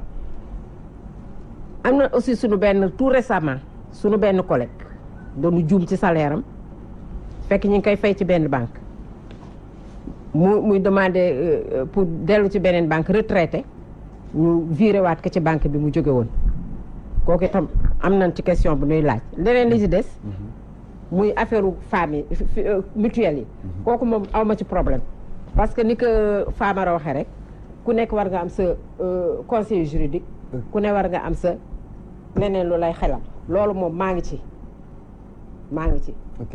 loolu laa leen di conseiller ñoom ñëpp ndax waxtu wi dafa gàtt moo tax mënuma dëgg la kañ jërëjëf wax leneen ak leneen jërëjëf ba beneen émission jërëjëf président yaakaar naa dégg nga toutes les interventions yi nga xamante ne jib na fi yan réponse nga ciy indi waaw yaatu na mais dañ koy tënk rek bi ci njëkk mooy assurance bi nañu banque yi delloo suñu assurance ñu bëri dañuy yaakaar ne assurance bi bu prêt bi jeexee la ko banque bi war a jox waaye du loolu at bu ne banque bi dala war a delloo une partie ci assurance bi mu ñuy wax participation au bénéfice technique xaalis boobu ñu lay dagg ci sa prêt boobu ci en guise d'assurance dugaluñu ko ci kees tëj ko dañ ko dugal dans le marché financier mu jur boobu la ñuy wax la participation au bénéfice financier ñaar yëpp c'est la participation au résultat xaalis bu takku la at bu ne dañ ko war a jox client bi compagnie d'assurance yi ñu ngi koy delloo banques yi pour ñu jox ko client yi banques yi tëdd ci looloo am lu tax compagnie d'assurance yi nanguwuñ cee wax lii la mooy marché banque dafa rëy banque ba dana naan damay commercialiser say contrat d'assurance ci clients yi di ñëw bëgg a pare ci man en contrepartie yow participation au résultat mën nga koy jox doo ko jox directement client bi loolu moo dul yoon gis nga yeneen dëkk yi dafa am lu mel ni France la loi Lagarde dafa ne képp koo xam ne da ngay dem banque di contracter sa prêt bu la neexee dem wuti sa compagnie d'assurance bu lay assurer mais dès lors que lëkkaloo am na entre compagnie d'assurance yeeg banques yi dil day am seen biir c'est arnaque bi fa lay jógee illicite ba pare même actionnaires yi ñoo nekk si que Sénégal benn groupe moo ko tënk moo ŋànk économie bi ñoo nekk ci banques yi ñoo nekk ci compagnie d'assurance yi ñoo nekk fépp di toroxal nit ñi clients yi comme assurance yi dañ ko delloo clients yi beneen bi mooy recouvrement yi ni ñu koy defee doy na waar ñu ngi toroxal clients yi fekk la sa kër tongal la di la saaga naan la yaa mais contrat bi bu ngeen koy signé banque ngeen ko signé waaw lu tax ñu lay fekk sa kër di la saaga fekk mais ma ne la looloo dal nga may ma bi ma wax ci benn waay liggéeykat la woon bureau lañ ko fekk xas ko togal ko ba nga xam ne employé dafa xëy dàq ko mu ñàkk liggéeyam tey may wax ak yow ni attestation d'engagement yi non engagement yi tey benn waay xel ba dem na sax ngir loolu parce que moom dafa dem bëgg changer banque ba mu dem waa ji ne ko yow de ndaw si sax laay wax ne ko yow de pour nga ñëw fii il faut nga am attestation de non engagement mooy lan mooy këyit bi wane ne ameloo dara gars yi waaw mu dem këram rek tapé benn kii ne man gars yi amelu ma leen dara bind dama dem laaj waa ji ñaata laa leen amee mu ne ko amelu ma leen dara mu bind leet amelu ma leen dara bind si kaw attestation de non engagement yóbbu ko jox ko waa ji ndaw si ne ko yow këyit bi kat yow waroo ko defar banque la ko war a defal mu ne ko mu ne ko comme delloo ma këyit mu ne ko noo bàyyi ko waa ji dellu dem ci banque pour mu defal ko ndekete woo na banque bee ne leen am na ku falsifier seen attestation d'engagement ne ñu jàpp dem tëji kaso moo tax it maa ngi félicité juge bi mu jotee ci dossier bi daf ko ne mais kii xamul ni attestation d'engagement dañ koy jaay dañ koy jëlee beneen banque xamul noonu lañ ko libéré waaye bu ñu ko libéré ba mu demee employé am ne ko yow de dañ laa accusé si faux usage de faux te mënu xajotoo fi dem rek noonu lañ ko dàqee xam nga mu nekk ay problème yoo xam ne dafa doy waar donc recouvrement yeeg attestation ñu ngi toroxal nit ñi mais beneen bu ma bëggoon wax mooy PEP bu muy wax sànq mooy plan épargne projet mutuelle yi d'habitude lay am da ngay ñëw bëgg a jël plan ñu ne la da ngay bàyyi fi caution waaw gis nga mutuelle bu la lebal 500 000 jàppal ne jël na 100 000 ne la caution la du la jox 500 000 400 000 la lay jox nga war ko fay ba pare 400 000 yooyu mu dagg ci ay frais de dossier muy 350 000 te yow projet 500 000 nga am waaw bu la joxee 350 000 nga dem nga war a fay 500 000 ak ay intérêt ñëwul waaw mooy 100 000 bu mu waxoon dama la koy dencal épargne boobu mu waxoon dama la koy dencal du dara lu xaalis bi mu jël doole ko ci 250 000 mu yor 100 000 yooyu la jël doole ci 250 000 muy 350 000 mu jox la nga dem fan lañ ko teg léegi yow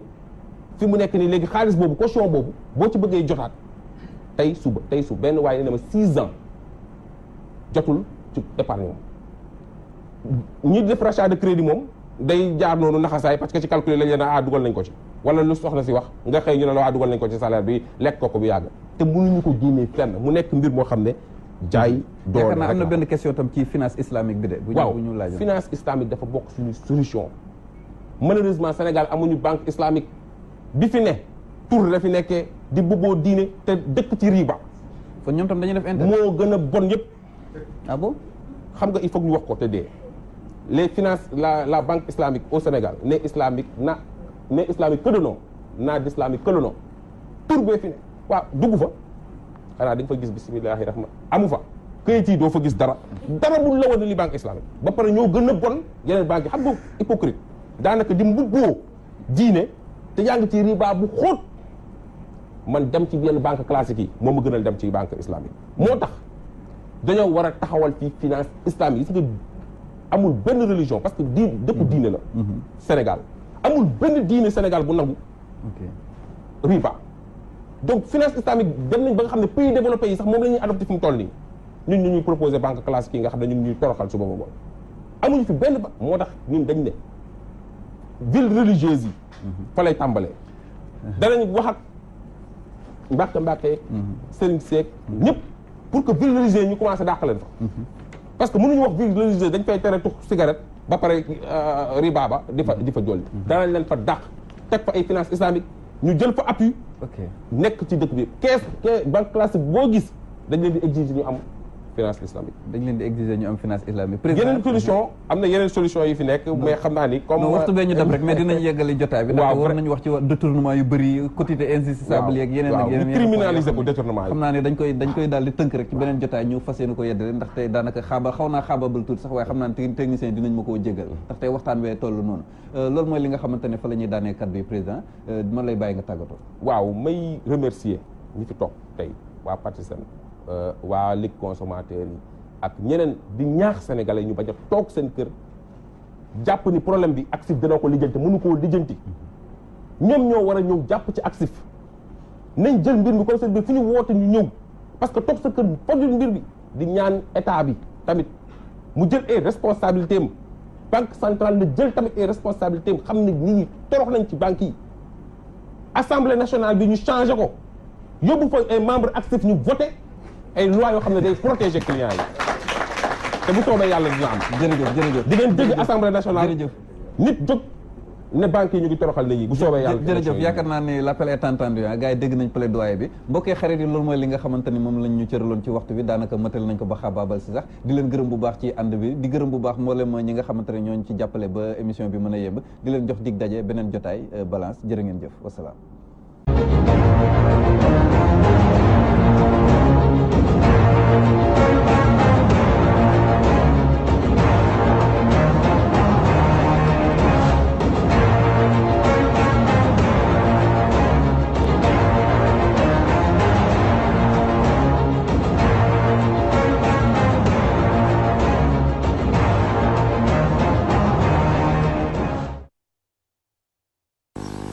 aperçu bi ma ci am mooy banques yi ma jot a dem yëpp ñu lay wax avant ngay dugg ak li ngay gis c'est diamétralement opposé bon ce qui pousse la majeure partie des Sénégalais à dire que ni banques yi dañuy utiliser nit ñi dañuy nax te man loolu laa gëm parce que tey jii da ngay ñëw toog ak ñoom ils font tout pour yow ñu indi la ci ñoom mais boo xasee ba dugg mën naa ni pare nañ ci yow te boo demee bay génnaat tamit dañuy ñëw di la teg ay taxes yoo xam ni pratiquement li nga fa amoon lépp dafay des. kon je pense que nii war nañu toog ak sénégalais yi ñu wax leen carrément ne leen nii la ñuy fonctionner nii ak nii la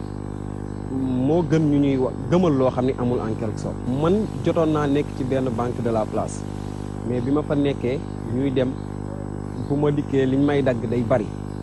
mais après à un moment donné je me suis dit que ni man damay changer mais changement bi ma doon changer rek pour dem ci beneen banque ça m'a coûté plus cher même parce que je me disais que ni jaru ko fa tamit avant may jóge foofu. j'avais de l'argent mais avant may jóge foofu di dem ci beneen banque bi mën naa ni lépp bàyyi naa ko fa ci ay taxes yu ñu lay wax ay dañ lay dagg lii dañ lay dagg dañoo dem ba benn instant pour ñu jox ma kayit bi may dem di déposer fële c'était tout un problème. may wax clients yi mooy comme mënuñu koo bañ a def mënuñoo bañ a dem ñu fexe ba bala ñoo dem ñu am kayit yu leer ñu xam ni ñii kat fonctionnement bi nii ak nii la su ma ciy dugg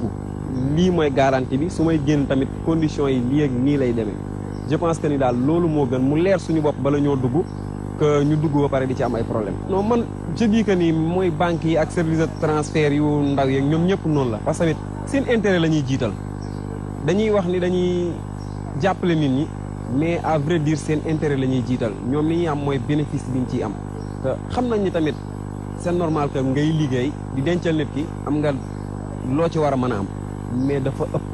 en quelque sorte te du ñu wax nit ñi dëgg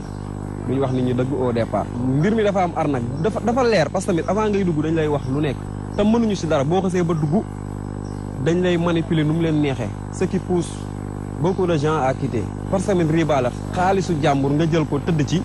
jaay ko doole par force te am na ñoo xam tamit somme bi ñu fay bàyyi du leen jaral ñu fiy nekk di yéeg ak a wàcc parce que tamit xam nañ bu ñu fi nekkee di yéeg ak a wàcc dañ ciy dépenser loo xam ni nekkul woon foofu nekkul woon ci seen compte kon du leen jaral loolu. bon en fait banque yi ni ma ko gisee pour man seen taxes yi dafa cher quoi ñuy fayaloon nit ñi dafa bëri en plus seen délai dafa rapproché boo fayul après dañ lay yóbbu pëli dafay demee noonu te des fois ni dégg ay cas d'arnaque ainsi de suite même ñun sunu cas étudiants yi des fois retard day am ak Ecobank affaire demee noonu jusqu'à présent fay luñ suñu bourse yi affaire demee noonu suñu banque suñu ko xaw ma daal ñu demee te gars yi war nañoo wàññi daal seen taxes yi vraiment ndax au moins lu ñu lay dagg aussi mu dekk la xam li lay dagg du bëri te aussi fay bi mu xaw a allégé daal. D'abord, j'aime le fonctionnement des banques et leur fonctionnement dans tous les coquipères au Sénégal. Parce que, d'abord, le fonctionnement des banques au Sénégal, c'est des fois puni par rapport aux autres pays de la République. Comme par exemple, je ne vais pas dire le nom de ce pays, mais je peux dire simplement les secteurs. En Afrique centrale, par exemple. Parce qu'ici, au Sénégal, c'est trop facile d'avoir un compte bancaire. Donc, il facilite la plupart des gens, surtout les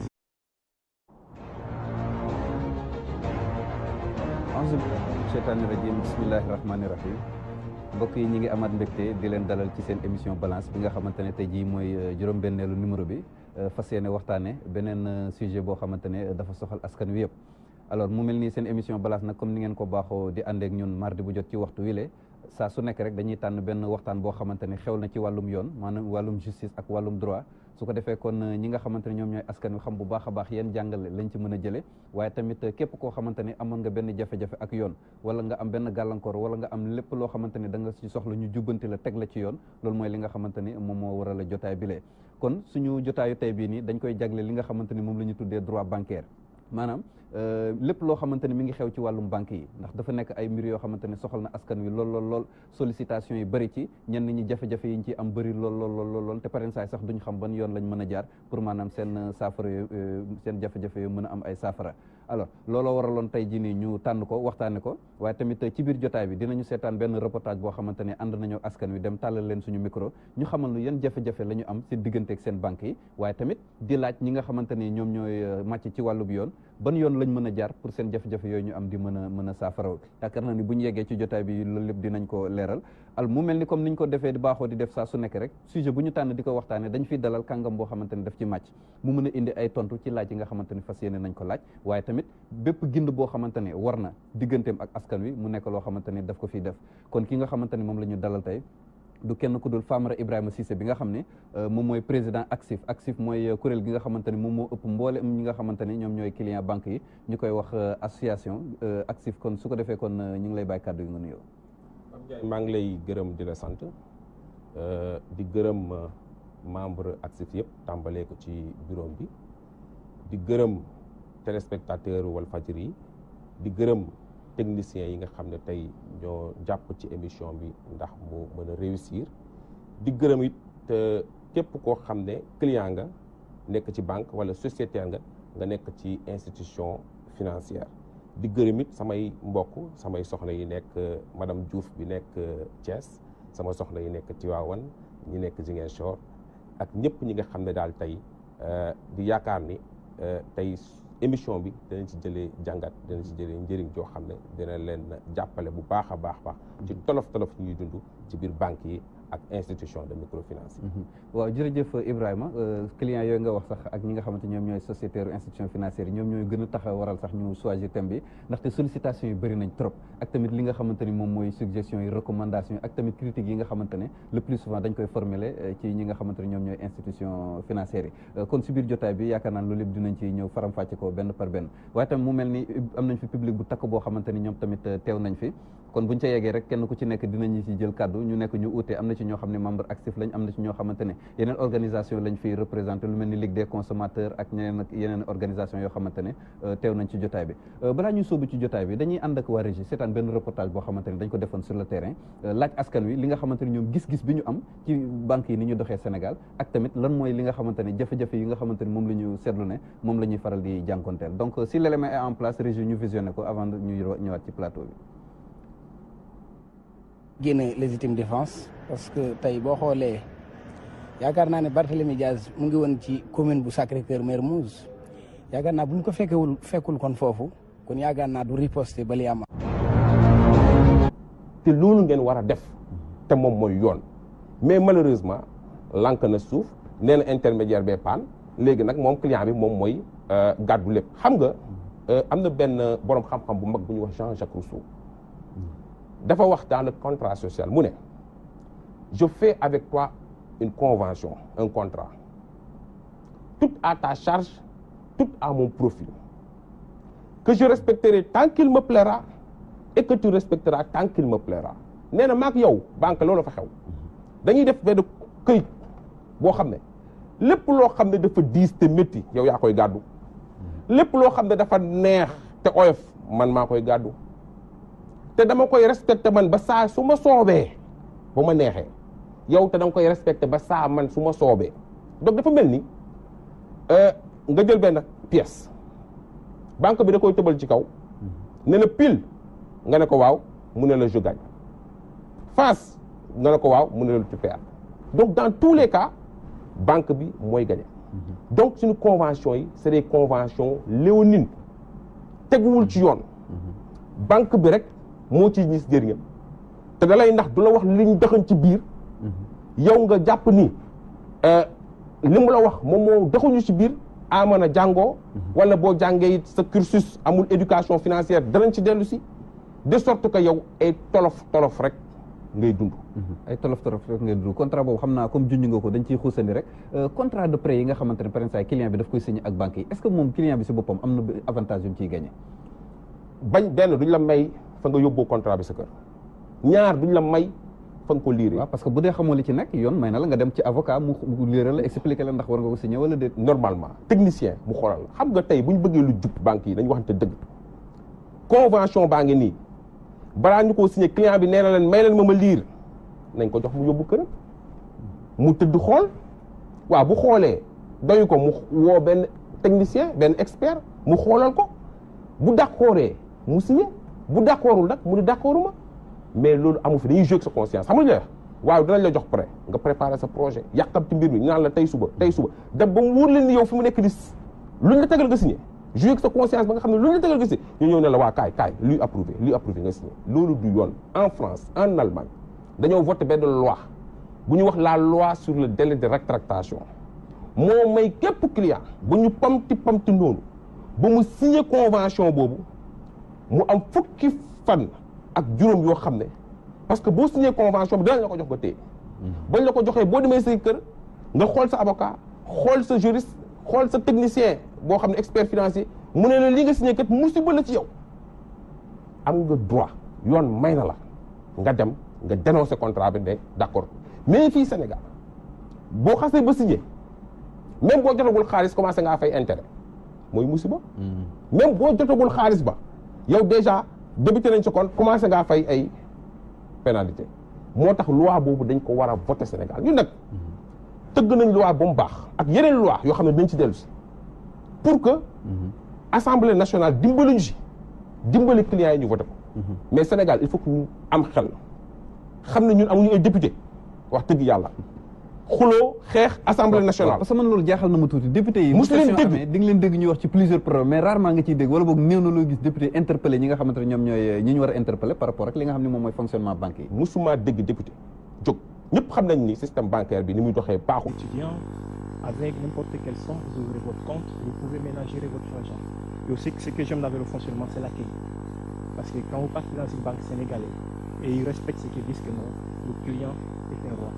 Oui, moi aussi, je ne peux pas dire que c'est OK à 100%. Je me plains par exemple dans différents secteurs. Parfois, vous voulez retirer de l'argent, vous dites non, le réseau n'est pas stable.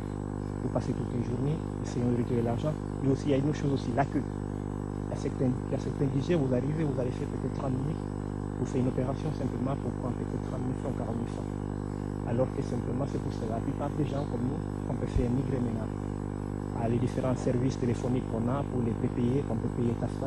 simplement parce que les banques doivent augmenter le nombre de succursales et doivent aussi perfecter leur réseau en cas de retrait d'argent et n'importe quelle opération que vous voulez faire. Pour l'arnaque aussi, l'arnaque est dans le côté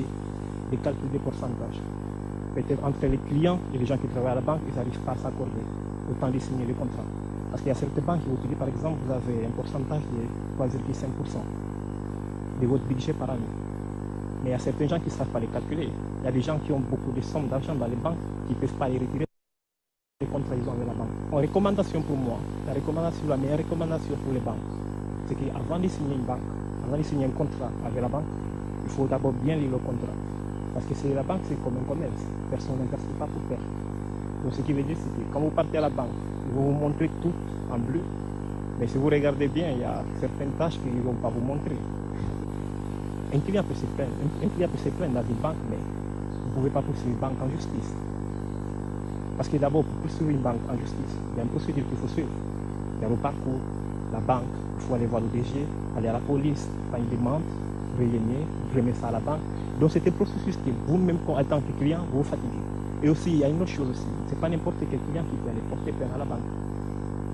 Parce qu'il y a des gens qui sont à la banque, des gens qui ont des actions dans la banque. Si vous avez au moins 25% ou 50% actionnés dans la banque ne peut pas rigoler avec vous. N'importe quelle chose que vous voulez, la banque vous fait ça en intensité. Pourquoi? Parce que ça, c'est que vous êtes un client. Mais la chose qui passe, c'est que les banques sont forcément liées. Je peux dire que les banques sont forcément liées à la justice. Parce que c'est comme les banques. Imaginez, je vais vous donner un exemple de la Banque centrale. La Banque centrale qui gère tout le budget du pays. Donc, la Banque centrale et le gouvernement travaillent presque forcément liés. Ils sont forcément liés. Oh, les banques ne sont pas au-dessus des lois, mais le gouvernement, certains le savent. Donc, on ne peut pas appliquer la banque comme en appliquant n'importe quelle autre entreprise. Si un pays fonctionne correctement, c'est que les banques qui sont dans ce pays sont vraiment opérationnelles. À un pourcentage, on ne peut pas être à 100%, mais au moins à 100%.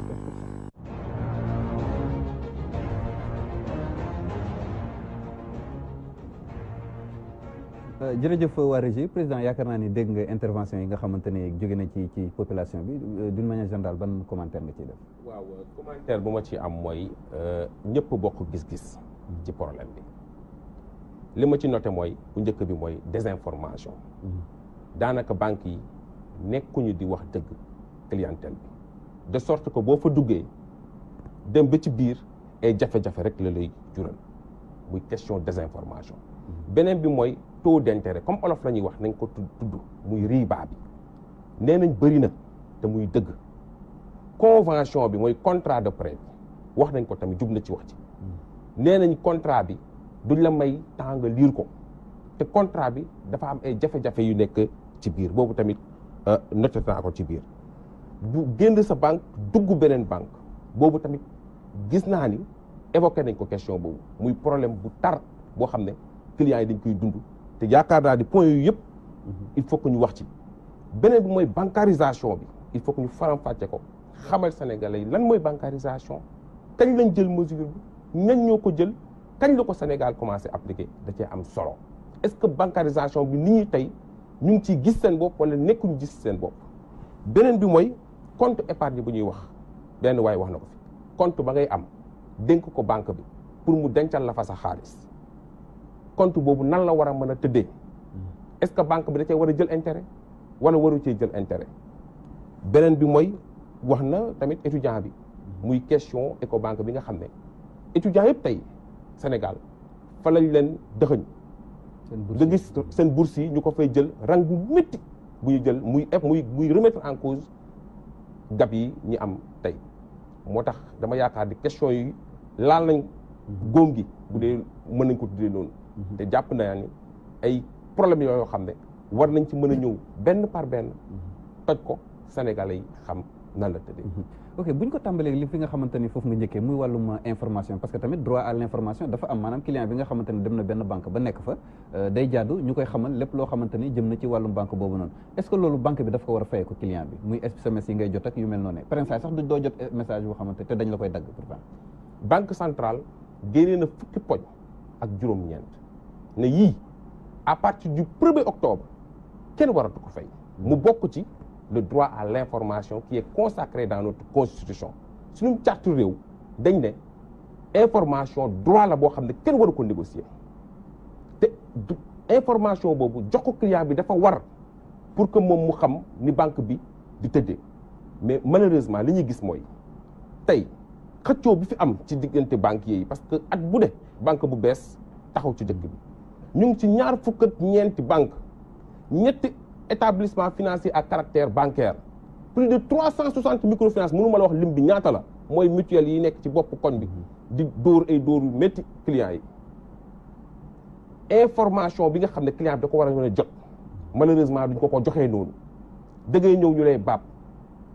di la wax la neex di la raay ba nga dugg bi ci biir am ay jafe-jafe yu métti duñ la wax contrat bi nu mu tëddee duñ la wax riba bi nan la tëddee yow daal ñëwal ñu ubbil la compte gratuitement alors que dañ la war a jox information bu wér SMS yi nga tudd ak mail yi fukki poj ak juróom-ñeent yi banque centrale génn nee na yooyu dafa war a gratuit kenn waru ko fay mais gis nañu banques yi ni message bu ñuy envoyé nit ñi 800 francs la ñu koy dagg xam nga ne loolu caar sàcc la. te penn saa yi dañ la koy dagg te doo jot message tamit. doo jot message waxtaan nañ ci ak benn directeur général banque ñu toog ma ne ko yow say client ñaari weer ñoom ñëpp nee nañ jotuñu message te constaté nañ seen relevé de compte dagg nañ leen ko waaw lu ciy pexe mu ne ma waaw intermédiaire bi nekkoon seen diggante client bi doon envoyé message yi ñoom nangu nañ ni foofu dafa am ay problème moo tax clients yi jotuñu ma ne ko waaw waaye léegi xaalis ba nga leen dagg waaw boobu nan lay demee mu ne boobu moom dagg nañ leen ko ba pare remboursement moom xalaatuñu ko mënatuñu client bi amul benn recours bu mu mën a def pour jotaat ci xaalis boobu daal. waaw ma ne ko nag loolu sàcc la comme que service bi sagam service bi client bi fay na ko jotu ko li war mooy delloo ko xaalisam